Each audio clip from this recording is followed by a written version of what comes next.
Praise lord. దేవుని ఉన్నతమైన నామమునకు మహిమ కలుగునుగాక. ప్రభు పేరట మీ అందరికీ హృదయపూర్వక వందనాలు. ఈ ఉదయకాలము దేవుని వాక్యాన్ని విందాం.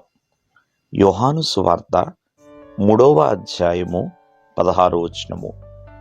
దేవుడు లోకమును ఎంతో ప్రేమించెను, కాగా ఆయన తన అద్వితీయ కుమారునిగా పుట్టిన వాని యందు విశ్వాసముంచు ప్రతివాడును నశింపక నిత్య జీవము పొందునట్లు ఆయనను అనుగ్రహించెను.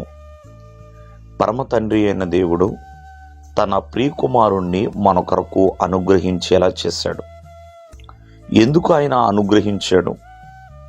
అర్పణగాను బలిగాను అప్పగించాడండి తన ప్రియకుమారుణ్ణి. ఒకసారి ఆలోచన చేద్దాం. ఆనాడు అబ్రహాముని దేవుడు పిలిచి, నీ కుమారుణ్ణి, ఒకగానొక కుమారుణ్ణి దహన బలిగా అర్పించమన్నప్పుడు అబ్రహాము వెనకడుగు వేయలేదండి. అక్కడ అబ్రహాములో ఒక త్యాగముని మనం చూస్తున్నాం. అటువలే ప్రియమైన వల్లరా యోప్తా ఒక దేవునితో ఒక నిబంధన చేసుకుంటాడు, ఒక మొక్కుబడి. తను యుద్ధానికి వెళ్ళొచ్చిన తర్వాత ఎవరైతే తనకు ఎదురు పడతారో అది యెహోవాకు ప్రతిష్ఠితమో అన్నట్లుగా. అలాగే యోప్తా కూడా వెనకడుగు వేయలేదు. తన కుమార్తె కూడా తనకు సహకరించింది. అక్కడ కూడా యోప్తా యొక్క త్యాగముని మనం చూస్తున్నాం. చూడండి, వారి త్యాగాలు వారి వ్యక్తిగతానికి సంబంధించినవండి.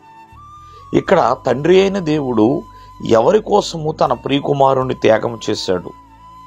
తన కోసమైతే కాదండి, తన కుమారుని కోసం అయితే కాదు, ఈ లోకమును కోసం, లోకంలో ఉన్న ప్రజల కోసం. ప్రియమైన వాళ్ళరా, సమస్త మానవాళిని ఆయన ప్రేమించాడు.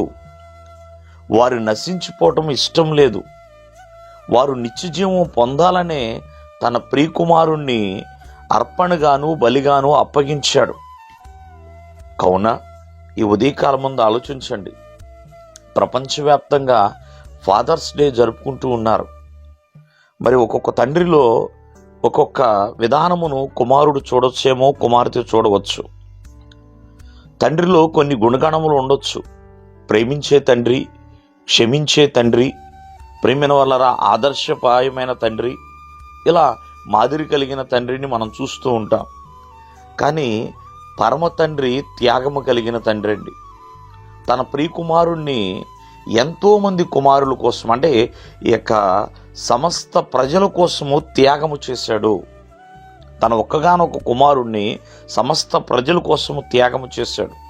కాబట్టి ఆయనలో ఉన్న ప్రేమ, ఆయనలో ఉన్న త్యాగం అనేది చాలా చాలా విలువైనది. దేవుడు మిమ్మును ఆశీర్వదించునుగాక. ఆమేన్.